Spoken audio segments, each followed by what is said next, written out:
The morning of March 17, 2025, began like any other in Delhi's Dwarka district, yet within minutes the calm was shattered forever. At around 8:40 a.m., the police station at Chawla received a chilling call. A body of a young woman was floating in the Najafgarh drain near Baru Sarai village.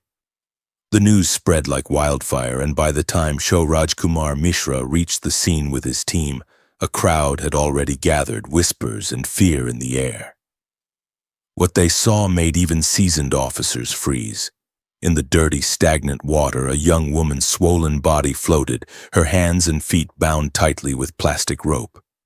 The horror escalated as a brave officer, skilled in swimming, waded into the murky drain. The water tugged at him, heavy with filth and debris, yet he pressed forward, determined to bring her out. But the body seemed anchored, immovable. Reaching into the water, he discovered the dreadful truth. A large stone had been tied to her, ensuring she would never surface. Carefully, with the help of a knife, he cut the rope, removed the stone, and dragged her lifeless form to the edge. The crowd fell silent, a mixture of shock and fear hanging thickly in the air. Once on dry land, the forensic officer examined the young woman.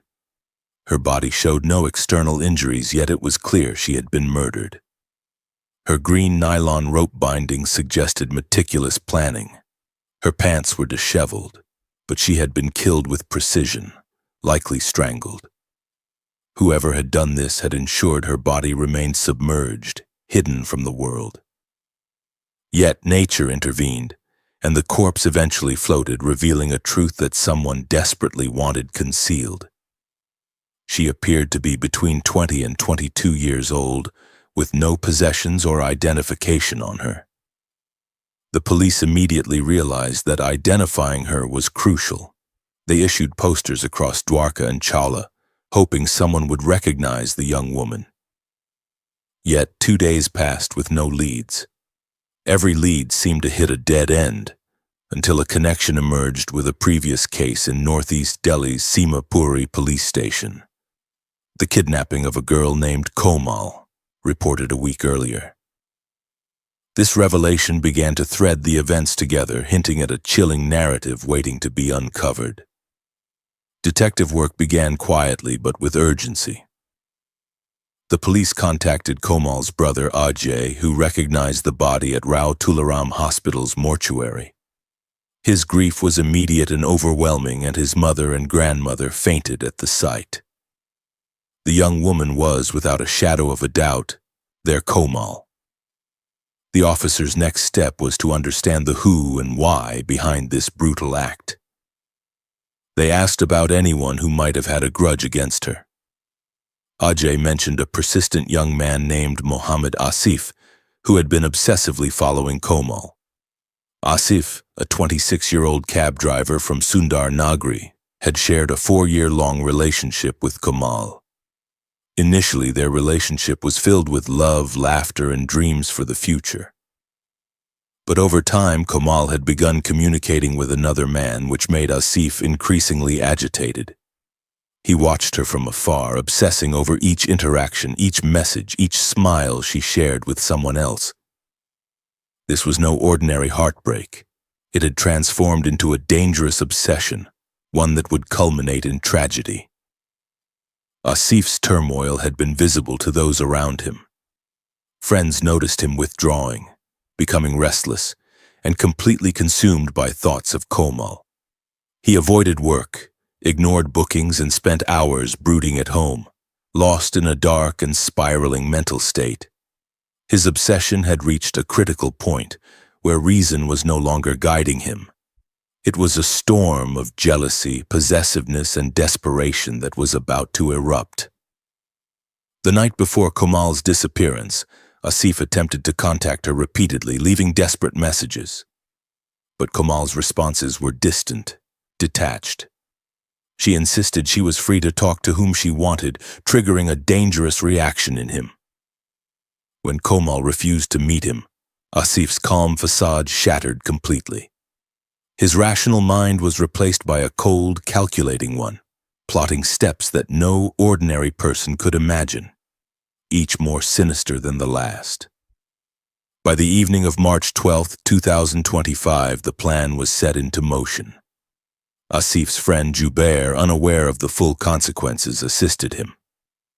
Together they lured Komal into a cab under the pretense of casual shopping and ice cream.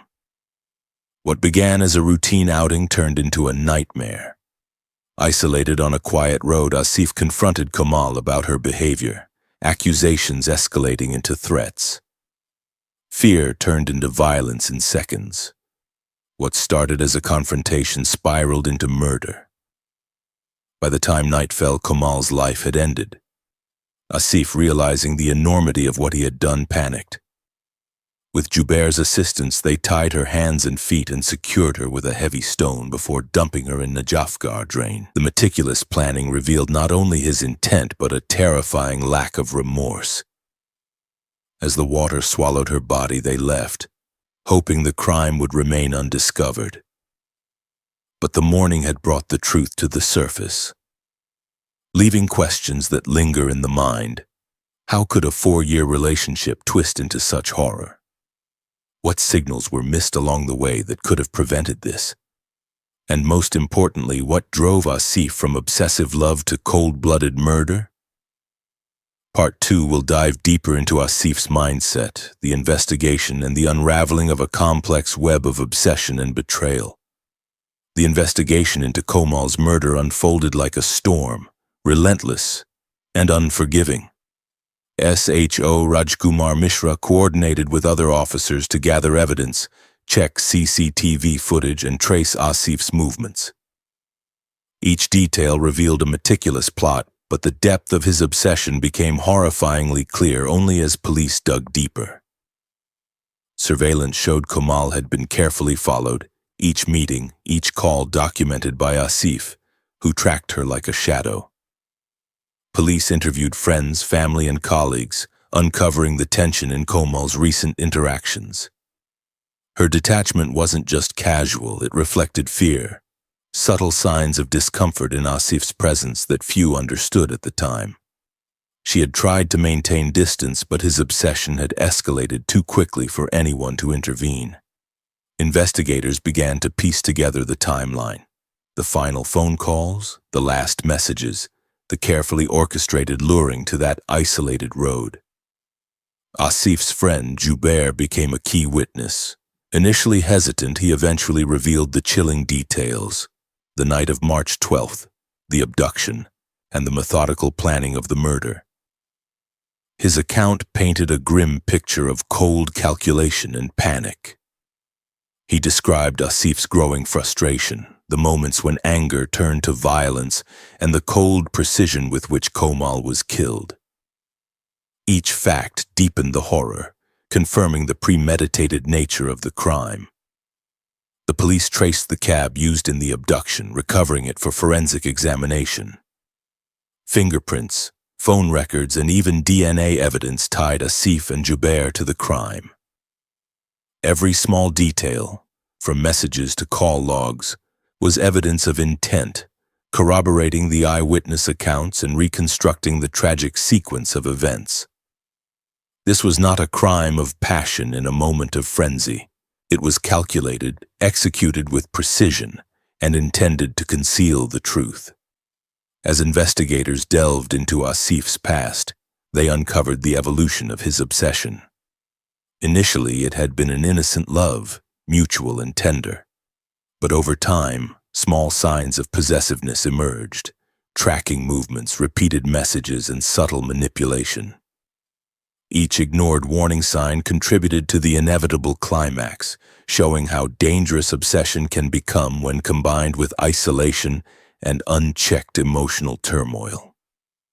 Komal's family, shattered by grief, also played a critical role in the investigation.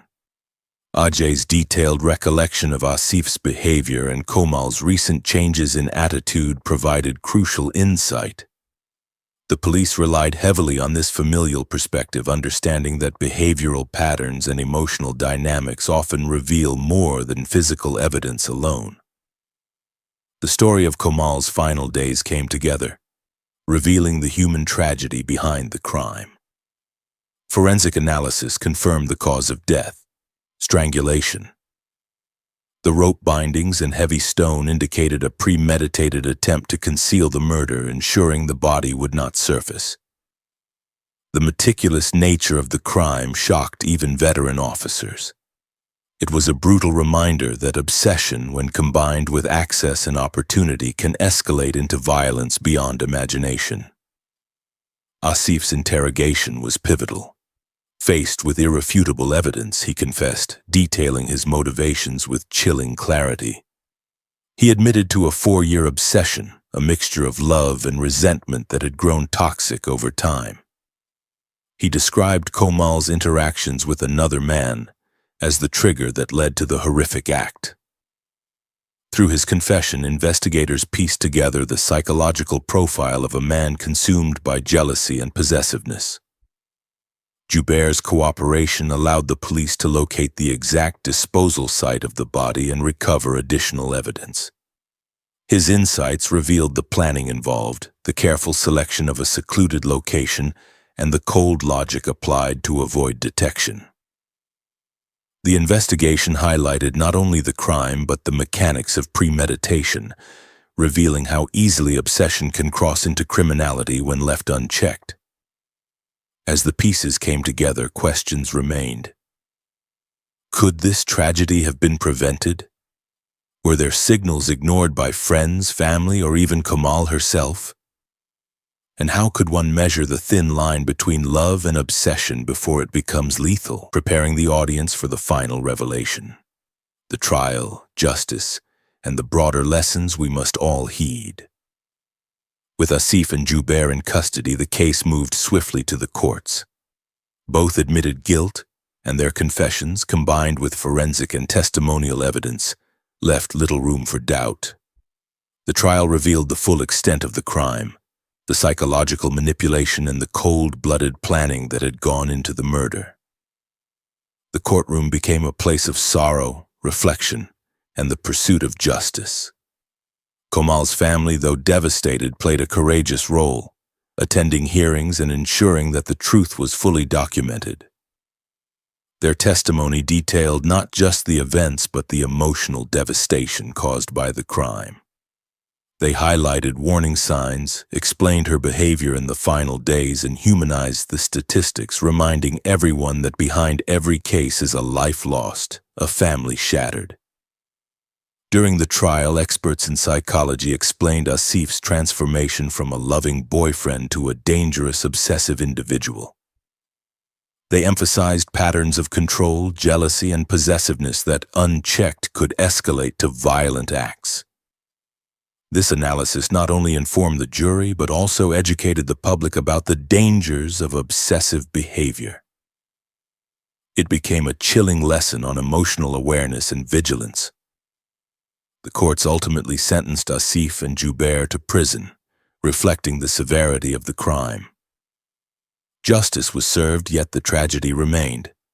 A life cut short, a family traumatized, and a community left questioning how such an event could occur. The legal resolution provided closure but could never undo the pain inflicted. In the aftermath, authorities and communities took steps to increase awareness. Workshops on personal safety, the signs of obsessive behavior, and the importance of reporting suspicious actions became more prominent. Police emphasized vigilance, communication, and support systems for potential victims of stalking and obsession. Komal's case became a reference point for awareness campaigns across Delhi. Reflecting on the events, it is clear that the tragedy was preventable at multiple stages, through awareness, reporting, and intervention. Each warning sign, from subtle harassment to obsessive tracking, was overlooked. Understanding human behavior, recognizing early red flags, and taking decisive action can save lives. Komal's death is a grim reminder of what happens when love becomes toxic and unchecked.